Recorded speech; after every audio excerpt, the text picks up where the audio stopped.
5টা এপিএমসিকিউ টিপস যেগুলো প্রতিটা টপার অনুসরণ করে, যার সাহায্যে তারা তাদের এমসিকিউ পরীক্ষায় আন্দাজে উত্তর দেয় এবং সেই আন্দাজটাই একদম ঠিকও হয়। পরামর্শ হচ্ছে পরীক্ষায় অবশ্যই মন দিয়ে আন্দাজ দিন। ধরুন বুঝতে পারছেন না কোন সাবজেক্টের প্রশ্ন, সেখানে আন্দাজ দেবেন না। হ্যাঁ, তবে আমি কোনো সাধারণ এমসিকিউ টিপসের কথা বলছি না যে চোখ বন্ধ করে এ বি সি ডি থেকে যে কোনো একটা মার্ক করে দিন। স্যার, ওটা তো করেই আসছি, আমি তো পুরোপুরি বলছি না। এগুলো এমন কিছু বৈজ্ঞানিক কৌশল যার সাহায্যে আপনি আপনার পরীক্ষার প্রতিটি এমসিকিউ চেষ্টা করতে পারবেন এবং সেই এমসিকিউর উত্তর একদম সঠিকভাবে মার্কও করতে পারবেন। সবাইকে স্বাগতম। আমার নাম প্রশান্ত। আমি হাজার হাজার শিক্ষার্থীর মেন্টর। দেখুন, যদি আজ আপনি এই ভেবে এসেছেন যে আমি আপনাকে কোনো জাদুমন্ত্র শিখিয়ে দেব বা এমন কোনো দুঃখের স্ট্র্যাটেজি বলে দেব যাতে আপনি না পড়েই টপার হয়ে যাবেন, এটা সম্ভব নয়। যদি আপনি এই ভেবে এসে থাকেন তাহলে এই ভিডিওটা ছেড়ে দিতে পারেন, কারণ আজ আমি আপনাদের বৈজ্ঞানিক এমসিকিউ ট্রিক্স শেখাতে যাচ্ছি। এগুলো এমন কিছু বৈজ্ঞানিক কৌশল যেগুলো প্রতিটি টপার অনুসরণ করে। এখানে আমি চোখ বন্ধ করে আন্দাজে উত্তর দিতে বলছি না, যেমন বি দাও, সি দাও, ডি দাও, এটা আমি বলছি না। আমি বলছি কিভাবে অপশনগুলো বিশ্লেষণ করে নিজের মাথা খাটিয়ে এই টেকনিকগুলো অনুসরণ করলে যে কোনো পরীক্ষায় খুব সহজে ক্র্যাক করতে পারো।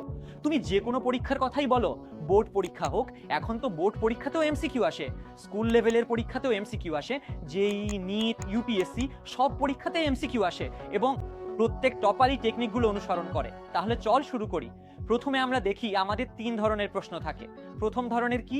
প্রথম ধরনের সেই প্রশ্নগুলো যেগুলো আমাদের একদম ভালোভাবে আসে, ওগুলো তো তোমার জানা আছেই।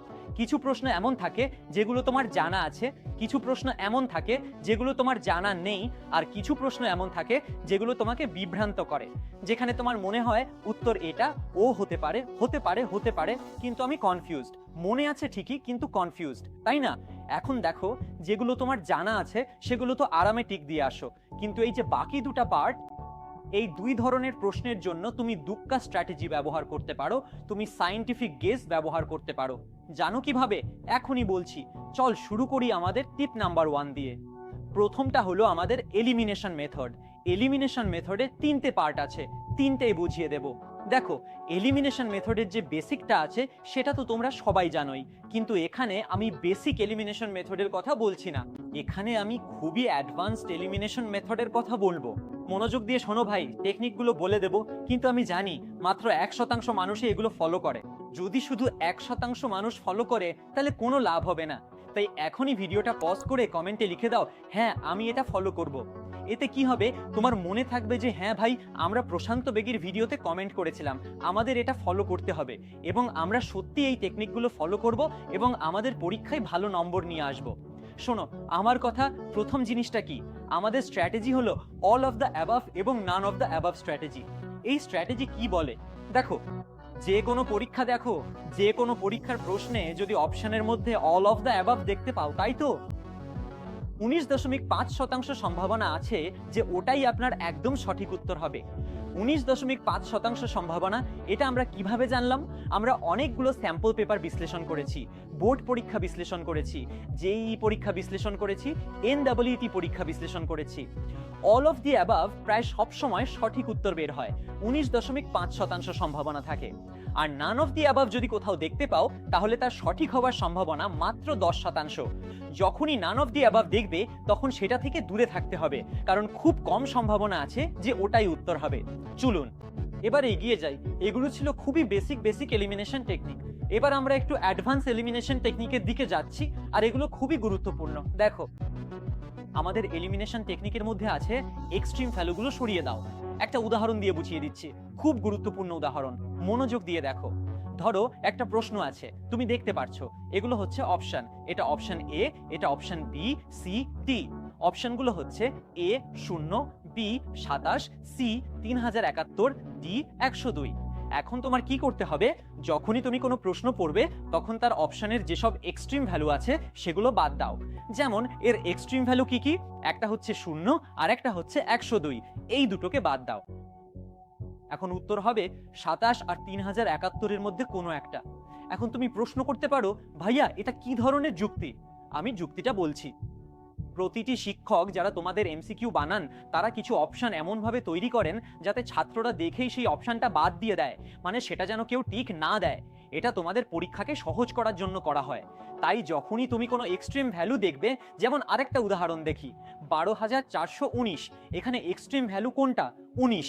তাহলে উত্তর 19 কখনোই হবে না, কখনোই হবে না, 124-এর মধ্যেই হবে।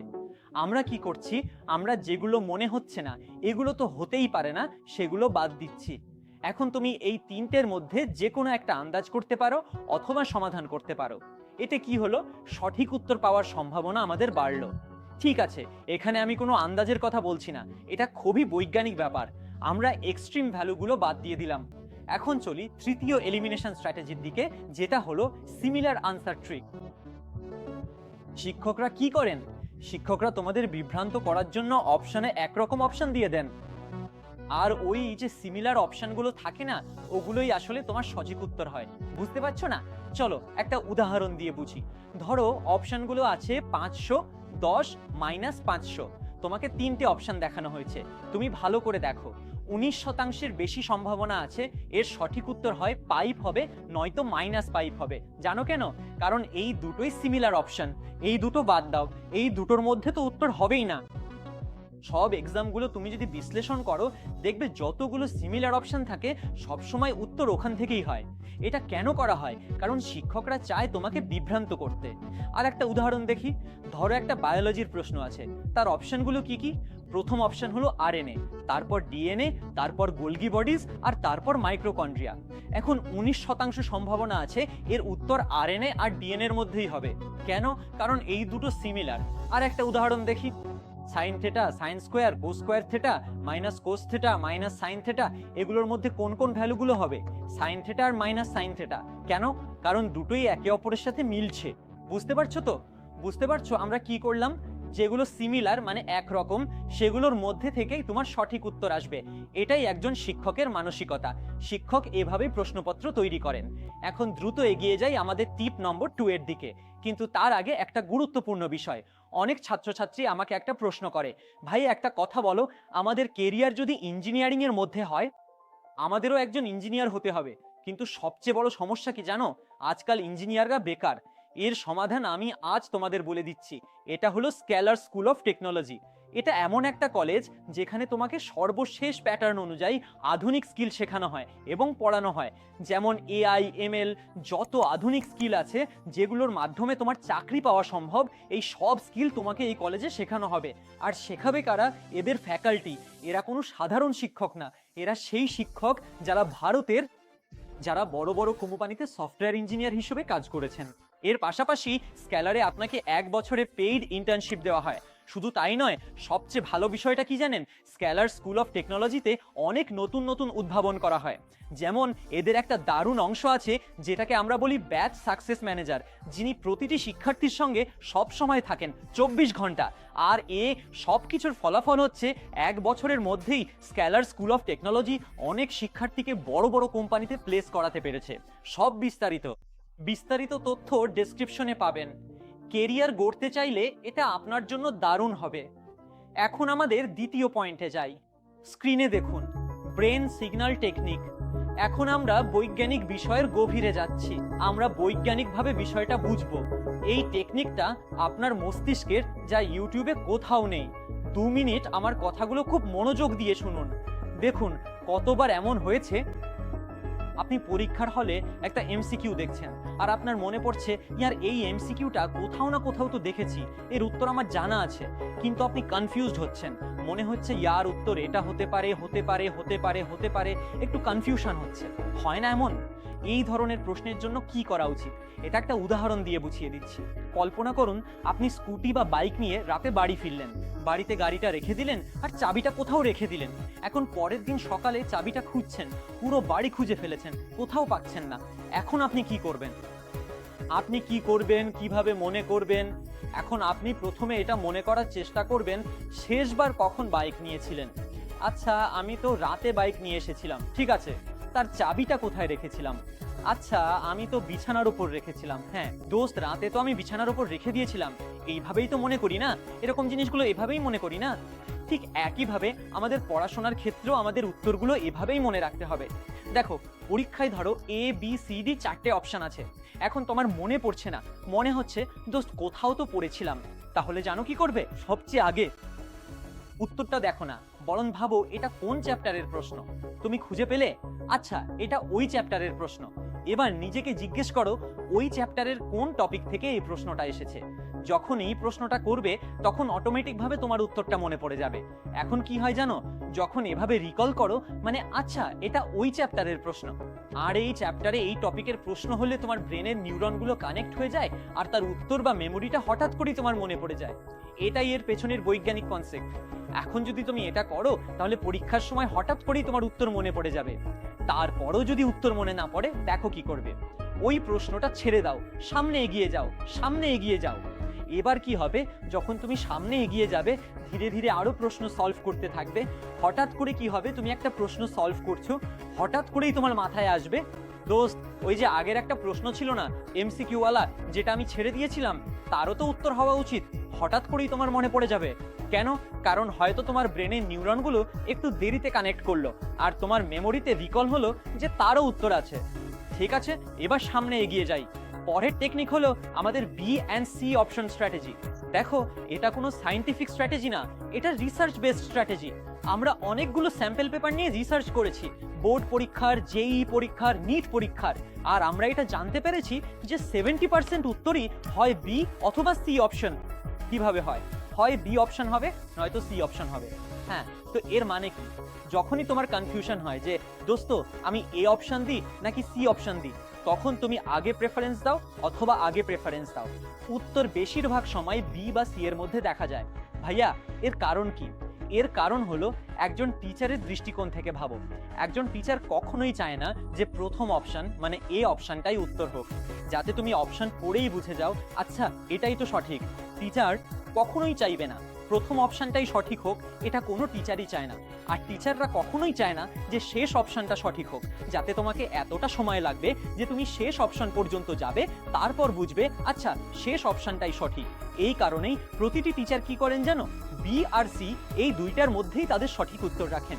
ঠিক আছে, এটাই আমাদের বি এবং সি স্ট্র্যাটেজি। চল এবার এগিয়ে যাই আমাদের টিপ নাম্বার 4, অ্যাসারশন রিজনিং স্ট্র্যাটেজি দেখি।